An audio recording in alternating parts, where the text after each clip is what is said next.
Inspired by the tools of his trade, he hastily assembles the elements of a perverted gauntlet. It will become an extension of his malignancy that he will spread on this sleepy street in the town of Springwood. Years ago, vigilantes believed they destroyed the monster that was preying on their young.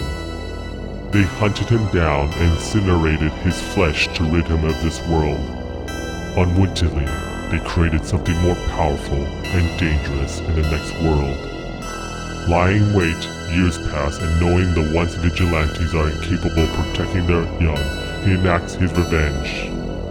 He will satiate his vulgar desires while ravaging the vulnerable minds and the tender flesh of the young. He will kill them all.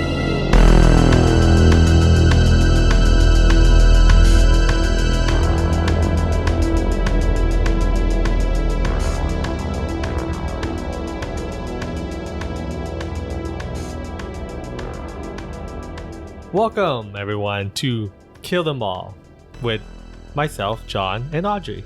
Hello. It's a podcast where we discuss about horror movies, but everything in between with those movies, like the video games, the toys, the music, the comic books, and everything else. So in this, you can tell from the intro from earlier, we will be discussing about Freddy Krueger, or Fred Krueger, I guess? Krueger. Yeah, Fred Krueger in the first He's credited as Fred Krueger. So this, in the breakdown of all these episodes, we'll be discussing a movie at the ending. But before that, we'll discuss generally about certain things. So this is the first episode. So I really just want to discuss about the beginnings, or like how this happened. Like, how did Wes Craven created Freddy Krueger and the Nightmare on Elm Street franchise? For you, Audrey, what's your like general like what do you call it? Exposure, I guess you could say, of the series? I think as a young child, I was aware of him as a scary figure. I don't remember really watching scary movies when this would have came out. This series, I believe, came out in 1984. That's the year we were born. Mm-hmm. So, I watched it in my womb. No. The womb to the tomb. With Ben and I. But it was something that was scary, that like I didn't want to watch. That I knew it was creepy, dark, like Michael and like Jason and things like that. I think it was the only real thing that if I dared to peep under, from behind the covers, if it was like on television, like on an HBO, or like on a regular, ABC or something in the middle of the night. But my exposure to him really wouldn't come until our relationship probably started to blossom, I would say. Into a beautiful the nightmare. yeah, some would say. My exposure, I guess, with him started with my sister babysitting us as kids, and at her boyfriend at the time wanted to watch movie and whatnot. Don't know what age or whatnot, but he changed the channel to, I believe, now looking back, like it has to be a Nightmare on Elm Street. Like a cable channel? Yeah, cable channel. I don't know which movie was this, but I remember seeing this figure with, like, at the time I didn't know it was Burns, like a Burns That's what I'm thing. saying. Yeah, I don't. But he was wearing a hat. You knew it was bad. Right? And then he had this weird like laugh and voice and stuff, like very scary, and then getting that image in my mind. And I think they knew that we were scared, so they changed the channel, and I believe they changed it to like King Kong or something. Okay. Like the black and white King Kong, and or no, it was either King Kong or Tales from the Crypt. Well, one of them. Maybe they changed it to Tales from the Crypt, and I was like, that's too scary, and then they changed it to King Kong. I remember like those three happening at the exact same time. I'm assuming they're babysitting you late at night. Why weren't you in bed? We were in the living room. Yeah, we were like, we want to stay up because you're up. We want to bother you. Like, who's this guy? He's trying to be like very friendly to me. I don't know why, but What? Oh, you know how like boyfriends are like, oh, it's your little brother. Hey, bro, I can draw. He can draw too. To at the time, I believe if it's the same boyfriend. I remember he like drew King Kong or something. That's Oh, what like what King you were Kong watching? is a thing in my mind. But yeah, that's what I can remember about it. Don't know if like half of it was just smushed together other memories, but Probably, that's yeah.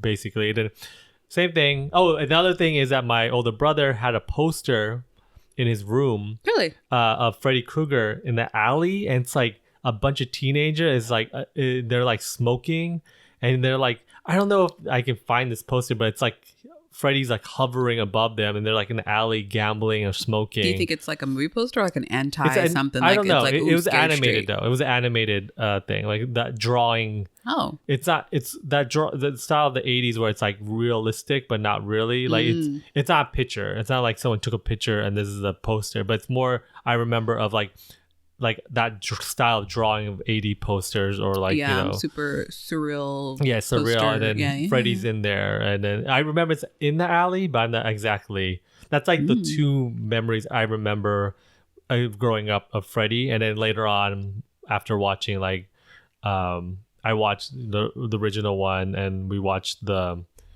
remake later on, but I don't really remember watching anything else. The other movie I probably watched is Dream Warrior, and that's it. Like, Did you realize there was like there were a lot of sequels, or that movies had that many sequels at that time? No, yes and no. Like I knew movies had sequels, but I didn't know Freddy was that deep at this time. And it's I would say Freddy's like the first real horror icon I was exposed to before anything else. I didn't know about Leatherface or Jason or Mike Myers or any of them. Freddy was the first one, and then after that, I remember that it's that guy with the sweater and claws, and that's it. Like That's probably when your older siblings were close to being adults, so that was like their growing up type of icon versus the 70s ones where they probably were kids. It's probably like Mike Myers and probably Jason. I was like around that time. It's a Leatherface too. All three of those came out. It's just they're fighting for that position. I think Freddy is the oldest or youngest one out of those like four. Freddy's the first one that talked, right? Yes, I say so. Yeah, or has emotions when he does stuff. Yeah, Makes him unique in that way. Yeah. So let's discuss the idea of Freddy Krueger and how it became, how it manifested. You can say from Wes Craven. I'm gonna say his name is weird. Wes Craven. Wes Craven. So the idea came from a combination of Gary Wright's song Dreamweaver and articles from the Los Angeles Times in the 1970s about Hmong refugees dying in the sleep of nightmares of war in their country. Craven had the idea for the premise of Nightmare on Elm Street. So he read these articles about this situation happening, and I guess he thought like, oh, dying in your sleep, that's a horrific way to die. So Life imitates art. Yes. Art imitates life. And then after that, he had this the origin of the character. So the origin of the character of Freddy Krueger, or in the first film, what we learn later is Fred Krueger. It's interesting how they literally credit him in the beginning sequence of the first film. It's from a memory of Wes Craven's childhood. He heard a strange sound outside of his home, and when he looked out the window, he saw a creepy old man walking past his house with a fedora. Can you imagine like seeing like that's your memory of like of the why you have the fedora on the person, because It the gave man you just complete bad vibes. the man seemed like he was enjoying scaring the young Craven. So I think when Craven was young, he's like, oh man, this person looked like real, like purposely trying to scare me, basically. Freddy Krueger, Audrey, what are the two most iconic things you remember? From him? Yeah. The character? Yes. From look wise. Claws, fedora sweater. As fedora sweater. I like the fedora sweater. Fedora sweater. We know where the fedoras come from. Now I will tell you where the sweater and the glove comes from. Oh. Yes. So the sweater, Craven chose the red and green striped sweater because he read an article in Scientific America that explained that the colors paired together made it difficult for humans to perceive properly. So I'm assuming, I tried finding this article too online. I have no idea where, I mean, it has to be older because he was younger at the time. It should still be archived, I would think. Yeah, They would but digitize it. these are Scientific America like journals and whatnot. at the time before the internet. So I don't know if someone went back. Like you can't find the bombing of Pearl Harbor newspaper. Sure you can. Well, if you go to the library, they yes, have those the library. things on Yes, those probably in the ticky library things. or something. Yeah, but on the internet, no one really preserves stuff like that, unless maybe in the Library of Congress. But I don't know how you get to that point. So this one created like a subconsciously a discomfort for people looking at Freddy. When you look at him, you think, what are the two colors you see of that sweater? The burgundy and like foresty green. Green. But what's the thing when you see green and red mostly? Santa? Yes, like it's Christmas, right? Yeah. So it made it seem like exaggeration. it has to be like a happy thing, but at the same time, What these I'm are seeing deep is color. not- Yeah, it's not a is- happy thing. So it's like, oh wow, this is these colors That remind me of conflicting- joyful, but I'm in dread. Oh. That's scary. Like it's just thinking about like I like that uncomfortableness. the glove designed by Lou Carlucci and Wes Craven. Craven wanted to tap into the primal fear of humans by using animal-like claws. With this, they designed the glove to have 4 sharp blades that are attached to 4 fingers on the glove. So it made like hit Freddy like an animal, basically like the apex predator in your dreams and trying to kill you. That's even like a scary thought of like seeing a human with huge Is there claws. anything where they give a reason why it was only one hand? No, what I've researched, there's no. Yeah, I didn't see anything about that. I mean, my thinking, because it's harder to do. I think it's scarier, similar to like Mike Myers. Like, why does Mike Myers have 2 knives? Why don't they just carry? No, I guess. I would think that You carry one weapon. Yes, one generally. weapon and Oh, one okay. I more. see. Yeah. Or yeah, that's my generalization, like how I would think about it. Like, yeah. I also researched the name Freddy. Didn't find anything of why Wes Craven picked the name. So I don't know if there's a reason really to it. The closest I got is that the word Freddy in Old English and Old German means the elf or magical council of peaceful ruler. Oh. I don't know if that's real. I really don't know. Or in other German words, it might be, or for Krueger, that word Krueger, it means jug or pitcher in German. This is literally just research saying like, what does The Freddy mean? etymology. Yeah. So I don't know I don't think any of that's like reasons why they picked the names and Do you stuff know like what that. Audrey means in Old English? I don't know what. Noble. Noble? You know what John means? In I don't know actually. Oh, okay, I was like, I don't know. I know my brother's name Ben. It's like right hand man of God or something like that. Something odd. Like it's that. I don't know. Maybe my name is that. I don't know. Something biblical is that. I know John is like a biblical name. yeah. But yeah, I'm not 100% sure what my name, the meaning of my name. So that's Freddy Krueger. But do you know who's plays Freddy Krueger, Audrey? Good old Bobby Ing. Bobby Ing. Yeah, Bobby Englund. Robert Englund. Is Bobby means Robert? Oh, I didn't know that. Are you really? Yeah. Oh, Yeah. Robert Kennedy. Wait, is Robert Bobby De Kennedy? Niro, Robert De Niro. Bobby and Bobby? Robert, yeah. Oh, I didn't know they're interchangeable. yeah, that. like Bill and William. Or Dick or Richard. Mm-hmm. Or John and Johnny. That's not the same. It's not the same at all. So when Robert Englund got the part, before that, he was 37 years old. And then, no, not 37. Before he got the part, so when he became Freddy Krueger, he was 37 years old. That's us. as old as us. That's So us. we still have a chance to play an iconic horror I love that. person. So that's like my goal now. Mm-hmm. I need to call Wes Craven. No, I know he's dead. I'm like, we're gonna get the board. Yeah. We're gonna get the Ouija out. So before he did anything, Robert Englund he is like a classically trained actor, and then Like a Patrick Stewart and McKellen. yes, type of thing. and you can tell from interviews when you hear him talk, he's that classically trained Oh voice. yes, yeah. He's very direct, very. What do you call it when you understand? Like he pronounced everything. He's well spoken. Yeah, well spoken. Knowledgeable. Yeah. He exudes confidence. Yes, and then he also references a lot of like old Hollywood that I have no idea when he talks about.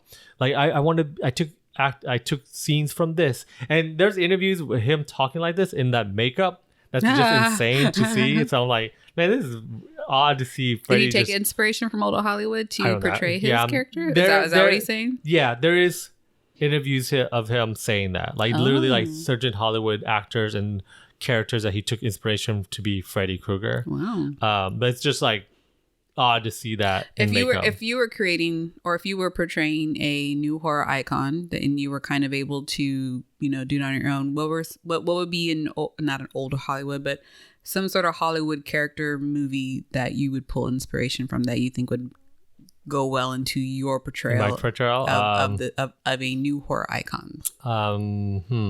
Who or I guess who do you want to imitate or like bring to life that you think would be I don't know, horrific or a scary I'm trying thing? to think like all like horror people, but those are really people that in horror. Or somebody like that's intimidating or like that's like sleazy, I guess, that you think that would be like an undercurrent. Tom Holland? Not Tom Holland. Spider-Man? No. What's his name? I don't know. He does Bane. Tom Green? Not Tom Green. Tom Hardy? Who Tom Hardy? Mm-hmm. Yeah, Tom Hardy. I want to be Tom Hardy. Would you bring a Bane or would you bring him from another film? His acting's good. Like he's intimidating at times. I mean, he's not intimidating Venom, but that's a whole different thing. A bit of a whiny. Yes. So before Freddy Krueger, he was a character named Willie on the TV show V. So he plays an alien. Oh. I've seen clips of this. I can't tell if he's a comic relief in that show. I don't even know if V is this from portrayed. Is this the original V? Yeah, not the remake one that's more dramatized, but the original V in the 70s, I want to say, like that around that time. I knew there was an original. Yeah, but he plays an alien named Willie, and then when you watch clips of it, it looks odd, like not odd, but it's just funny that he's more comedic role than anything else. Oh. And just to see that, I was like, I could see why they made Freddy more comedic in later. Or now we recognize Freddy as like a really jokey character versus a serious one. Did you know, Audrey, before Robert Englund accepted the role, it was another actor who wanted it. It's David Warner. He's an English actor, and he auditioned for the part, or Wes Craven actually wanted him to be the actor or the villain. Oh, okay. He wanted an older actor because I think he believed that. Because the way Freddy is like this person who died, older gentleman that is creepy around kids. So he wanted like an older person to be creepy around kids, but due to like scheduling conflict and whatnot, and then the makeup, I guess, he didn't like stay in the makeup that long. The prosthetics and stuff like that. So he dropped out before even filming any scenes. But there is a picture of him. You can check it out, of him wearing the makeup.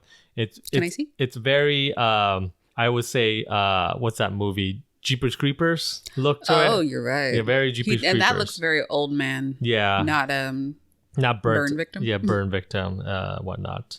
But that's it. Like generally, that's what I want to talk about in this episode, of just how the introduction of Nightmare on Elm Street. If you're not familiar, if the listeners are not familiar, just keep in mind, like, this is Robert Englund we're watching, and then we are going to watch the Jackie O'Haley, I think. It's 3 words, right? His name. Yeah, his name. The actor who played Rorschach and from Watchmen. But yeah, we're gonna watch his film too, to compare basically the new one or the old one and the original one. I'm right now like looking online how to actually say his name, but Jackie Earl Haley.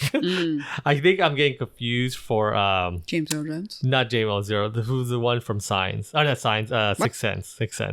What? Sixth Sense. The boy from Sixth Sense. Oh, Haley Joel Osment. Yeah. a three. Yeah. I really wish that Robert Englund had more roles. I wonder if it was something where in the past or now. Because he is in movies I've seen outside of horror. Yeah, because he's in a lot of horror stuff. Yeah. Well, I mean, it feels like sometimes that people get typecast, like they can't expand out of it. Mm-hmm. But then I think nowadays, I think a lot of people you're able to jump around more. I think it's a little bit more freeing for artists like that. But before it's like, well, like don't take a horror movie because that's like the lowest form of the art of acting, you know, which is really sad. I think horror has a lot of human emotions, the base human emotions that we don't want to discuss that I think can teach us a lot about ourselves, about why we enjoy the macabre. I agree. I fully agree. Now, after this, we're going to be watching the first Friday the 13th from 1980. No, we're not. Friday the 13th. Nope, that's a different series. We're going to watch Nightmare on Elm Street from 1984.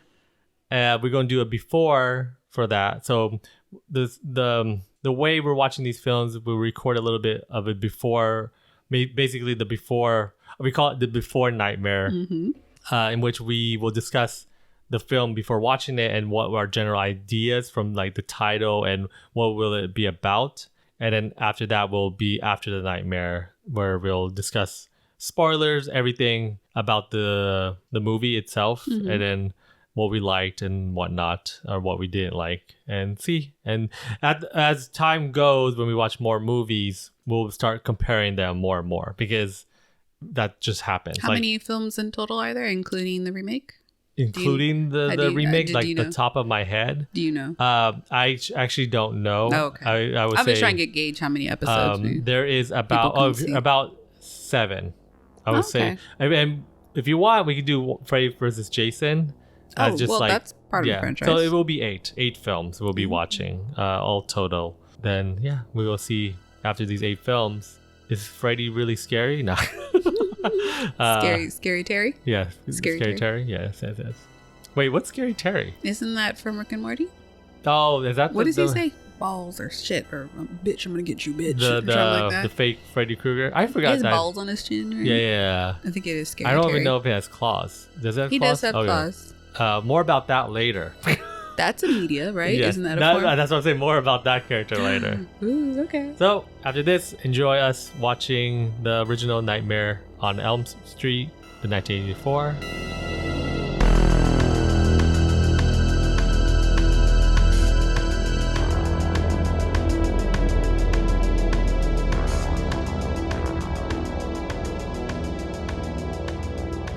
Welcome back, and in this part of the section of the podcast, I like to call Before Nightmare. Before the Nightmare. Yes, we will talk about the first film of the Nightmare on Elm Street franchise. Actually, it's not it's A. Oh, A. Sorry, yeah. I wonder if they all are A, or I think it's A. Do they convert to the logo of Nightmare on Elm Street is a little A on top. I remember, is it? Yeah. Oh, okay. But yeah, we're going to talk about before watching the film, our experience, if we did watch the film, if we remember it, and how not affect us, but like what we remember and whatnot. And then after that, then we'll take a little break, and then we'll watch the film, and then after you'll hear our voice again, but this time we'll have opinions about watching the film.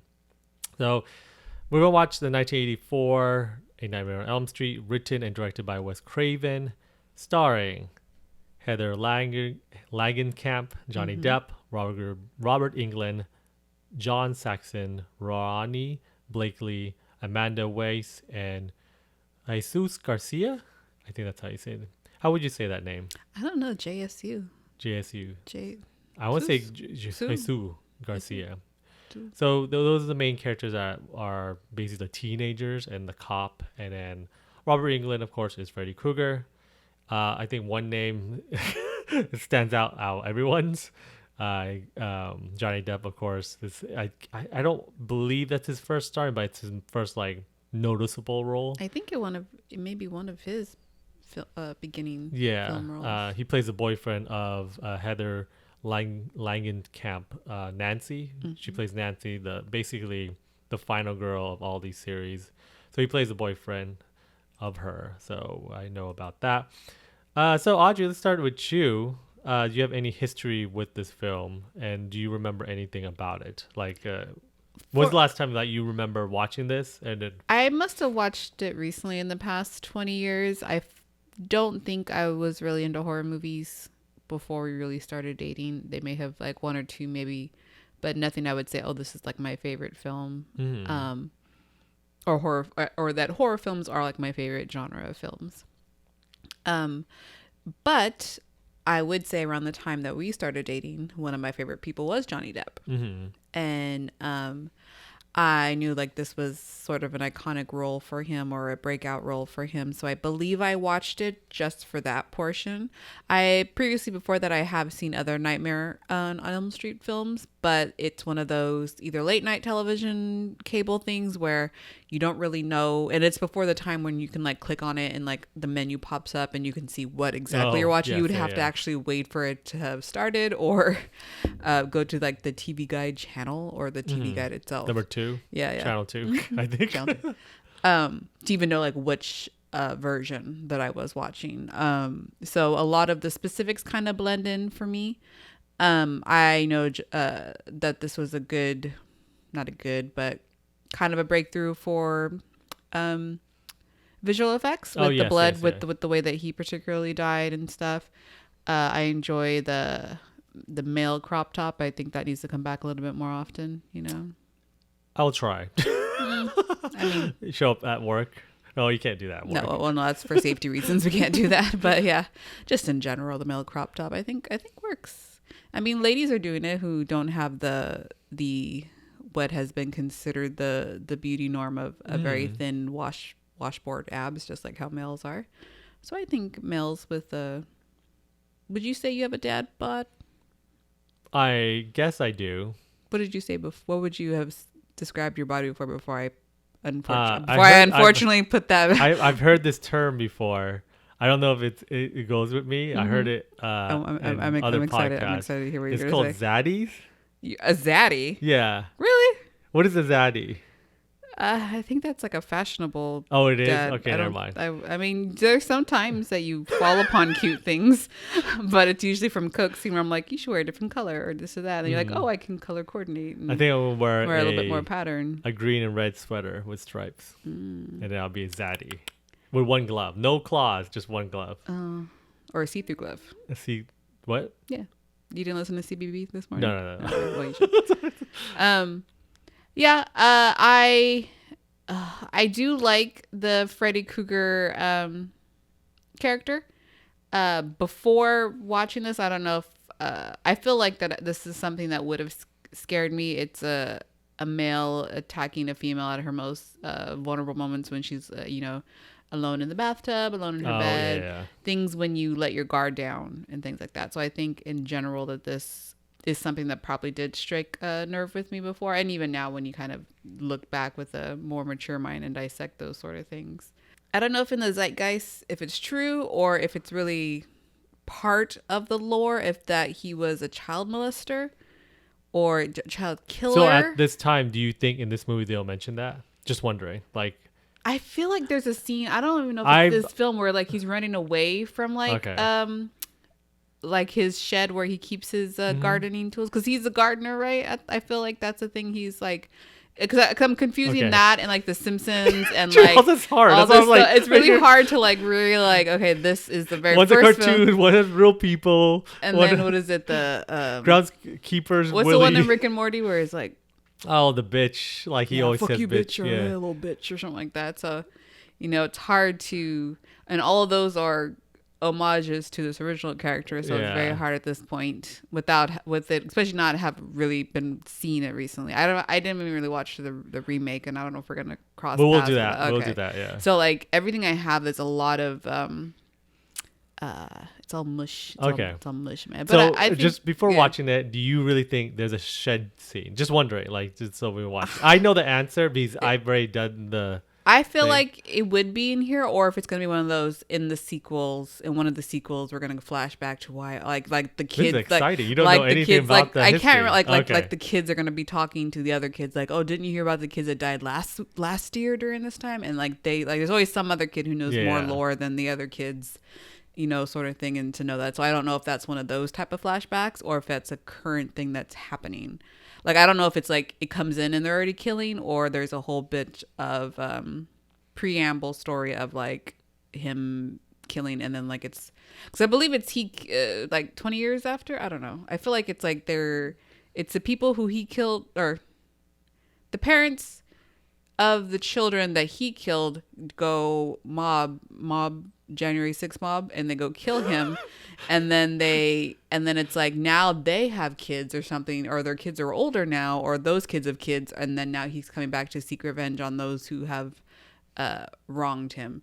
Is he a poltergeist? Is he a ghost? Know. Is he a demon? I'm confused now. What is this now? When we go and dive more into the films, you'll see. But I vaguely remember part 1. I remember probably watching it within the last 5 years. Oh, really? Okay. Closer, yeah, within the 5 years. I know those scenes you're talking about. Mm-hmm. You'll see when we after we discuss this. You'll see what happens. It's just exciting because I just realized, we both never really watched the whole franchise. That's the whole point of this series is just us watching it and just figuring out what's happening. And I love this 80s poster too. I love this type of art because it's not a photograph. It's art. It's someone drew this. It's either like somebody like there was a photo and they drew it over it or something like that, and like they overlaid layers of this, and I like that. What is that? What would you call it? Like where the light reflects and does that cross or that star like that little thing. Reflection of light. Yeah, sort of thing. I like those type of like 80s, and it's like like very is it surreal? Where it's kind of more hyper. You know, the whites of the eyes are much whiter to give that, sort of thing. But I don't remember Freddy's eyes being that bright. No, I think. Or that like. But this big... poster came out when I believe at the time when my research, no one knows how he looks like, so that's part of the scary part. Oh. Like now everyone knows. Okay. So what's the tagline on top of the poster? I can't read it. If Nancy doesn't wake up screaming, she won't wake up at all. But yeah. And Nancy sleeps like me. Oh, naked with half your body covered with blankets? Mm-hmm. Or well, I put a pillow up to your boobs. Yeah, I put a pillow up on my upper torso because I have to have it underneath my neck so I don't choke at night. Well, she doesn't just sleep like you. She doesn't even have a little what do you call that thing? My little bunny. Little weighted my weighted stuffy to help me relax. Yep, yeah. Well, she probably doesn't have. She's only like 16 or 17. Yeah. She doesn't have like real problems. She just has a murderer going after her. Okay, whatever. You think if he had the weighted bunny, the bunny would have saved her? I think so. Like, for yeah, because she would have been relaxed. She wouldn't have had all this like tension. True. Yeah.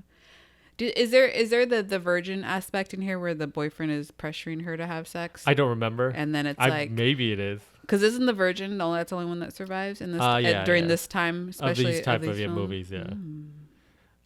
Anything else you want to add before we watch the movie? I'm excited to watch it. I'm excited to go back to an 80s special effects. Visual. Is it special or visual? The makeup I think it's all visual. Is that called visual or special? It's visual. Not digital. No, it's not digital. Special. There's some digital effects here probably at the time. Like, I could see like where he goes, whoa, like if his head stretched out. Or Yeah. I feel like because there's a lot of that sort of thing.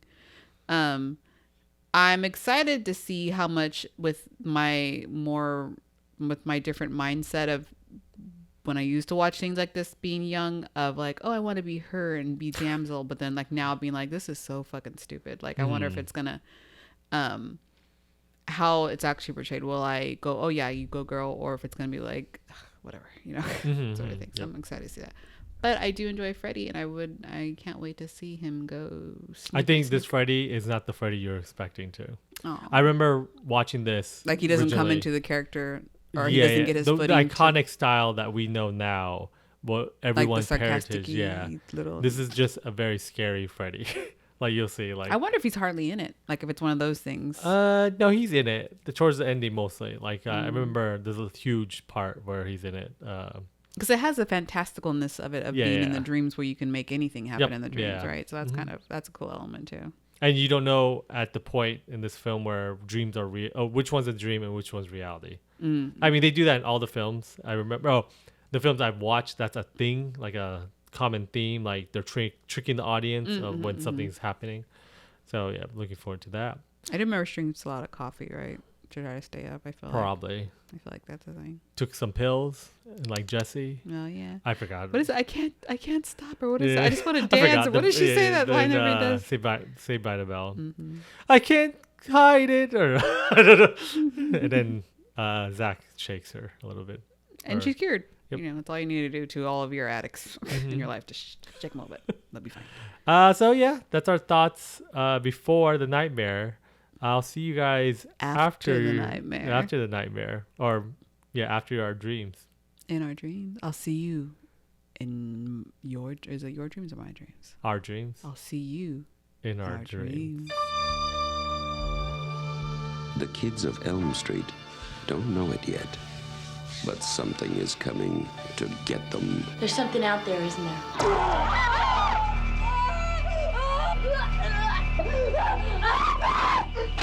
You could just see cuts happening. What did that, Lieutenant? I don't know. Tina! What's the coroner got to say? He's in the jar and puking since he saw it.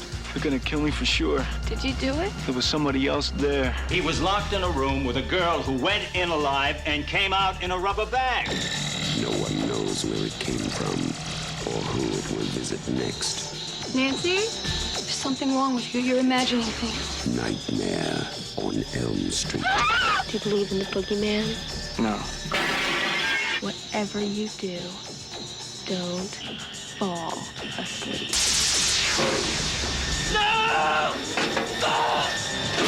She's the only one who can stop it. If she fails, I'm your boyfriend now, Nancy.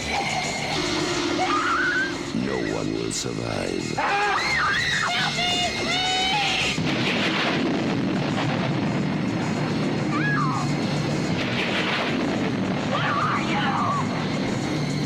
From Wes Craven, director of The Hills Have Eyes and Last House on the Left, a new masterpiece in fantasy terror, Nightmare on Elm Street. And we are back From After the Nightmare. after the nightmare. Yes.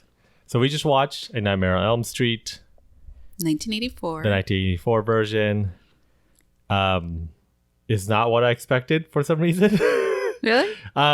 There's a lot of stuff in there that I totally forgot about for some reason. I don't know why, but What do you mean you forgot? like there's certain scenes in there I don't remember. I know like the general plot. I'll run down the general plot real quick. Just I can do this like within 3 minutes. The film starts off with like a weird aspect ratio Yeah, I was really confused scene about that. Yeah. of basically Freddy making his claw, and it's his regular hand. It doesn't look like a burnt Well, it's hand. actually a dream sequence for Tina. Yeah, it's for Tina. And then, it zooms out and you're introduced with Tina. It's Nancy's friend. I believe maybe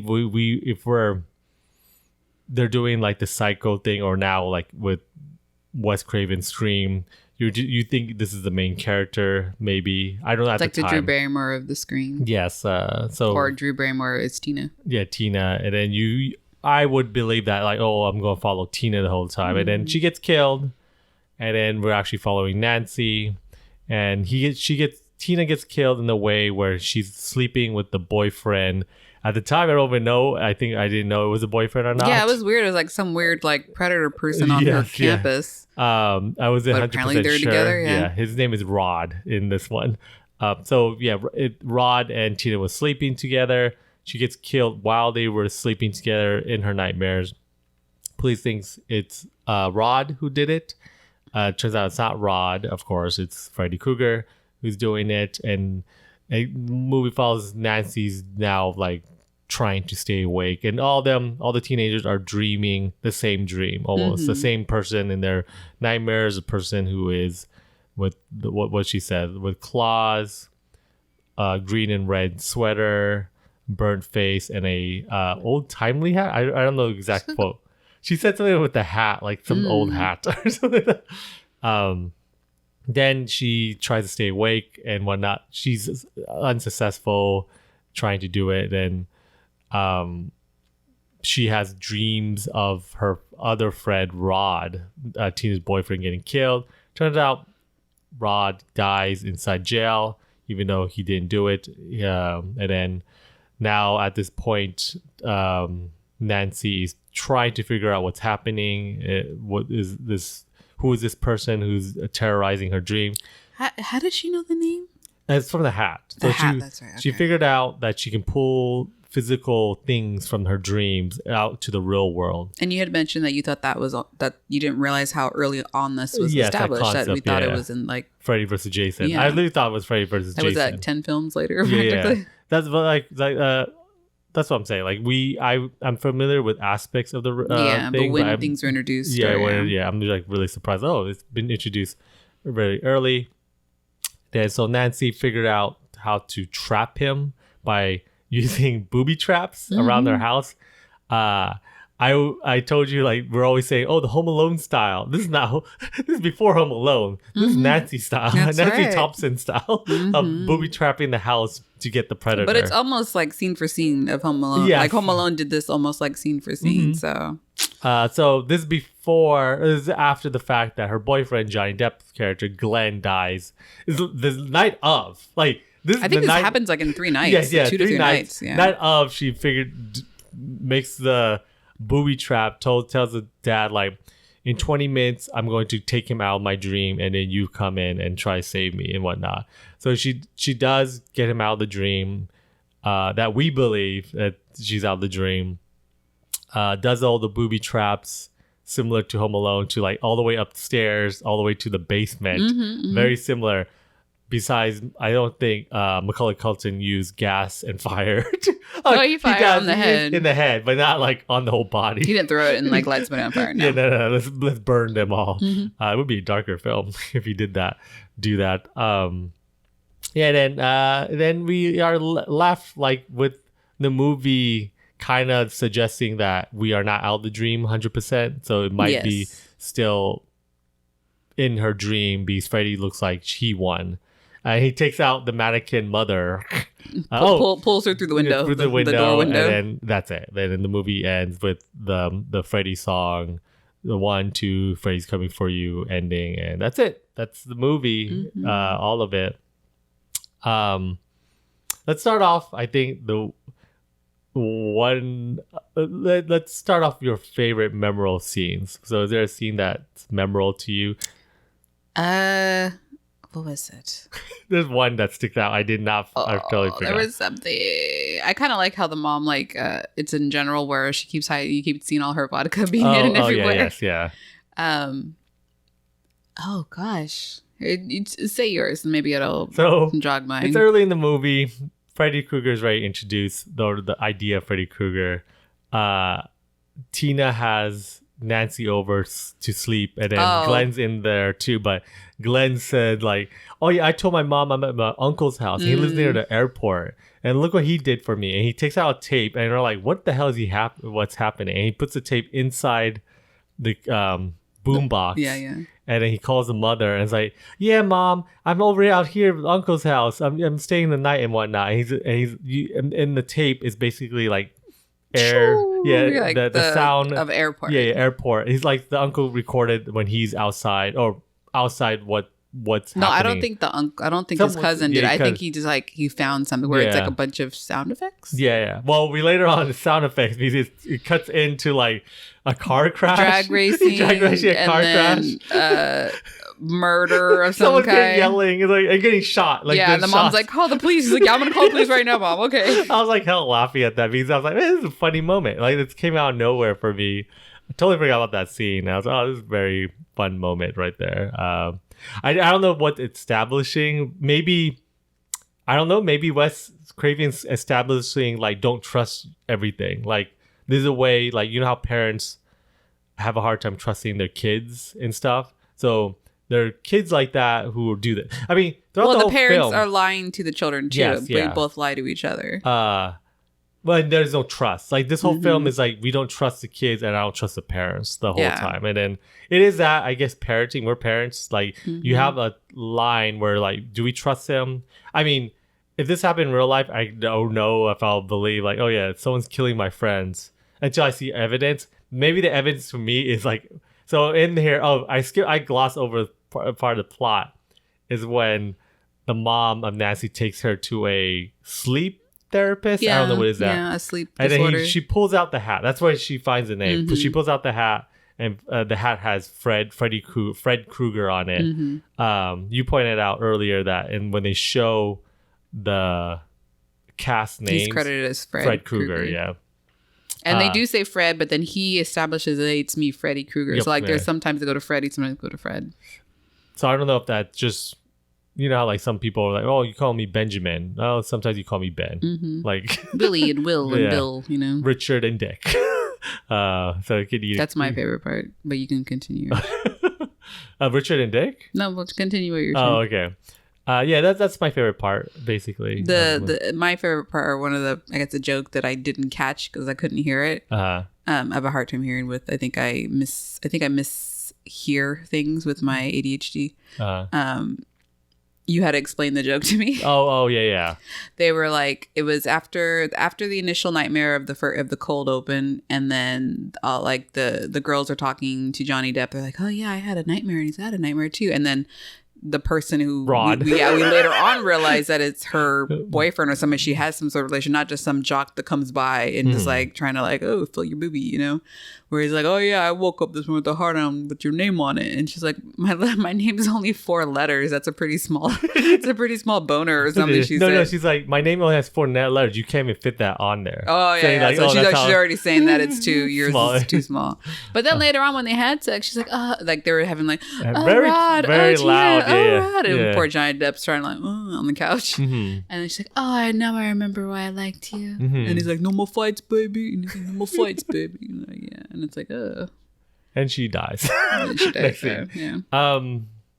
Yeah. And then what's your favorite like special effect in here? Ooh.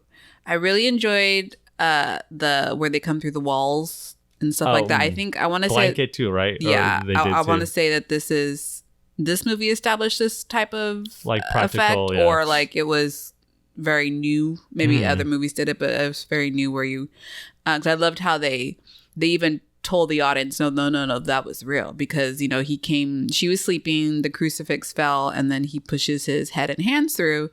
And then as she starts to wake up, then he goes, oh, and he goes back in. And then she's like, oh, the crucifix. And then she turns around to go put it back on. And then she even knocks on the wall to make sure it's hard. And oh, yeah, it's hard, you know, to kind of tell you, oh, yeah, but what you just saw was metaphysical or something like that. That was cool.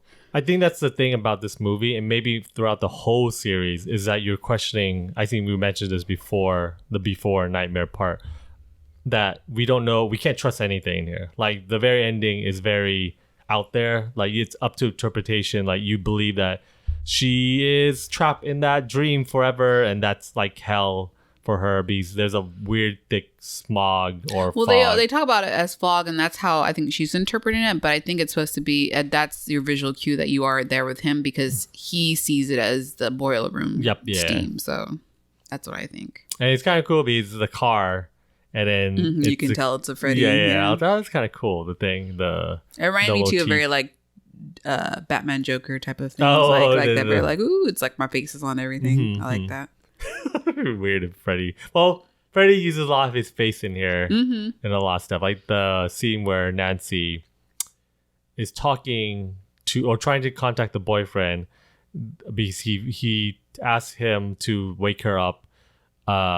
She'll fall asleep and then he'll catch, Freddy, but he ends up falling asleep. That's Johnny Depp character, and then he gets basically, I think it's blended into the bed. I don't know what the best way. I didn't. And then spat out. Think of how to describe that. That's a cool effect. That's one of my favorite effect. But my real favorite effect watching it is the one with Tina going across the room.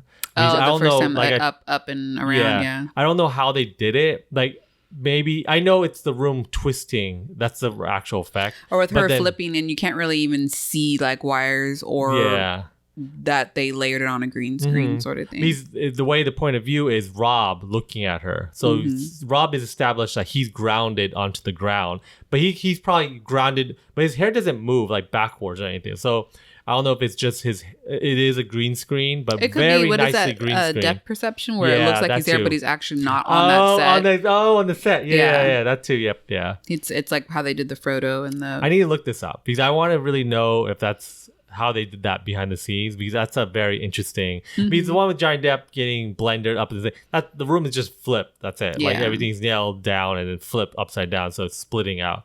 Her effect looks like it's rotating more, and that's cool. Like it's a cool effect, and only because the one that sells it is Rob staying still, and you don't know what's actually, your eyes are playing tricks on you.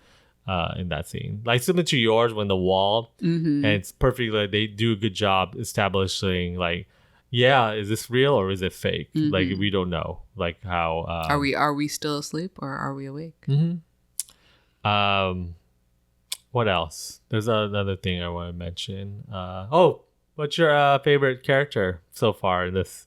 If there's a favorite character, I think I can see Nancy developing. I'm kind of remembering her in the future films, how she's kind of getting that hardened thing, like how the Sigourney Weavers and the Jamie Lee Curtises get hardened and stuff like that from their experience.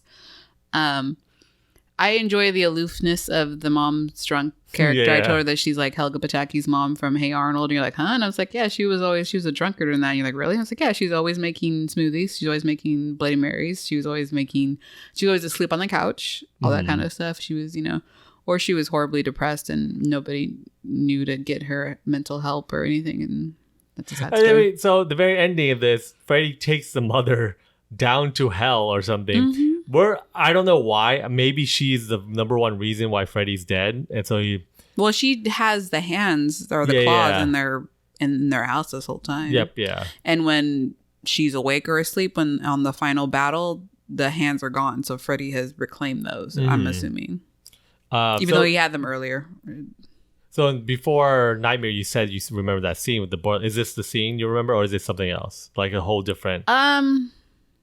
I don't want to jump too ahead, but is this like something you remember? I mean, she did explain what I had said, but they just called him a kid killer. Yeah. But then I think it is, what do I say, insinuated or whatever, unspoken, that he was a sexual predator too. They didn't. I think it's one of those things like, oh, it's so bad that we can't say it, so we don't mention that part. But the way that he acts towards the teenagers, where he's like licking them, and it's always in sexual manners and things like that. I'm assuming the bathtub scene where his and even when she was on the phone when she was trying to call Johnny Depp across the house, his lips, the lips and the tongue was licking her and stuff like that. So I'm assuming it's like that bit. What was the question? I don't remember. Oh, your favorite character. That was it. Yeah, I think I like Nancy. I can see her developing into, like I said, I enjoy the drunkard mom. I think she was a good representation. Like I want to do that, just like And it's weird. They have a weird relationship with the dad. I'm assuming they're divorced, but the dad is, I don't know if 100% in their lives. It seemed like he only sees her when passing through certain times. Like I don't know, but towards the end when Johnny Depp died, when the other one-up sheriff called him, he's like, yeah, this is your neighborhood, so I thought I'd call you. So I don't know if he still lives there or like I'm married to my work as well, so I stay at work all the time. And that's why my wife is drunk, because I neglect her and all her needs and stuff, because I don't see her go to a job. No. It doesn't really establish. I was even at the end, I was waiting for her to either like to go back out, like, okay, I'm gonna go get in my car, go to my job, or to go kind of back inside. And she kind of stood there, and I guess she was gonna go back inside, but then Freddy pulled her in. Yeah, she went inside by Freddy pulling her in. That's true. Stay at home mom. Nancy's the same thing. Like, but I can see myself watching this and thinking Tina is like the established character, and when that happens, it's like, oh, what the hell happened to her and stuff like that. The two guys, Glenn and Rod, are just boyfriends. There's no like real they didn't do anything at all. Yeah, they're just like throwaway characters in here. I do enjoy though that if we're to assume that Nancy's the virgin and that's why she survived, I'm assuming we are, because the Tina, they had sex and they didn't survive, and Nancy and Glenn were both sleeping in separate rooms, so I'm assuming they still haven't established a sexual relationship. Yeah. But I enjoyed how Glenn was not at all really pressuring her. I think they had like a little kiss when he was like, and she's like, "Not now, we're here for Nancy." He's like, but it was still, he wasn't. Like, he was just kind of upset about it, but like, oh man, but he was not pressuring like how that other boyfriend was. Yep, yeah. So you don't really feel bad when they die, but you feel bad when Glenn dies, sort of thing. Especially, so Glenn, the bad thing about him, he's he tries to listen to Nancy. Twice he failed. The last time he failed, where he tried to. Nancy told him twice to stay awake. He doesn't. It's on him after the last time because he literally just failed, and then he just ends up dying by watching the Pledge of Allegiance television before he dies. He doesn't really have like a gruesome scene, but it's just blood. You don't see him get teared up. You just assume and whatnot. And then the aftermath is his home room just soaked, and the parents are just shocked what's happening. I don't even know how you would explain that. Like, what would be in the news saying like teen dies of his bed? Yeah, and the coroner doesn't know what's happening. All they see is just blood. They don't even know if they even know or what. Yeah, so that's like one of the most messed up. I mean, Tina kind of. It'd be interesting to see in the next film if they even address any of this, or if it has nothing to do with this with Elm Street. Mm-hmm. If it's just he's moved on to the street next to, like, you know, Sycamore Cove or, you know, Sycamore Circle or something, whatever. So that after this, I kind of want to watch the new. Oh, you want to skip like that? Yeah, I want to skip that only because I want to see what's the difference. Like, I think would you enjoy the new the new Elm Street with I forgot the actor's name. Rorschach. The Rorschach guy. I feel like I should know his name, but I totally forgot the name of it. So I want to do it that way. So the next time you hear us, we'll be talking about The Nightmare on Elm Street, the 2010 with Jackie Earle Haley, basically playing Freddy Krueger. What I believe it's almost like it is a remake, but with a little more. I don't remember this film too. I know it. Did you watch it? I remember watching it. I watched it without you. Like, it was on TV. I didn't watch it in the movie theater. I watched it without you, but I remember liking the look of it. Like, it looks like a modern film, and the dream sequences look very dreamy. Like, it's not similar to here where you're just guessing, because the film is shot differently. Like, it's very the old one. The old one's shot like straight through narrative, nothing until the very ending. You can tell it's a dream sequence. But yeah, so next time you hear us, we'll be talking about that one and just compare that one to this. That's good. Because I don't want to do this one last. I don't want to do the 2010 last. No, I think it's a good idea. So next time you hear our thoughts of that one, we'll do another Before Nightmare for that one, and then dive into that one. But anything else you want to add before we leave? I really enjoyed the ending. I think that was kind of cool, where you think, oh, she won, but not and it kind of leaves it open to what the possibilities of the franchise. I don't know if when they made the first one, if they thought there was going to be any more. Yeah, same here. But I think if they didn't do it, I think that's kind of cool. It's like, oh man, I don't know. You know, at this point, so remember, Freddy Krueger is like one of the last. I don't know what you call it. Horror icons. Yeah, didn't he like revitalize New Line Cinema or like put it on the map with this? Well, because at this time, Texas came out, Halloween came out, and Jason 70s. came out. So all these already 70s, came out, established their like, oh, these are our icons. So he comes along, and then New Line Cinema wanted their own. and then it's a different one, different take, because theirs are established as more like grounded. At this time, because all them that's true. turned into like, besides Leatherface, but everyone else turned into more supernatural almost. This one starts out as kind of supernatural, yeah. So it's interesting to see how they're going to evolve with the character, because it might get tiring. You just like see, I don't know what tricks, like how would you have the audience guessing, and then more like, oh, let's see how Nancy handled it. I don't even know if Nancy's like the main character throughout the whole thing. Yeah. I don't know, they just switch it up, because even those films like Jason, Halloween, it takes a turn, like a left turn to like different characters and whatnot. And I'm just more interested to see how this franchise evolves after this one. All right. Sounds good. Until next time, see you guys in your dreams. I'll see you in our dreams.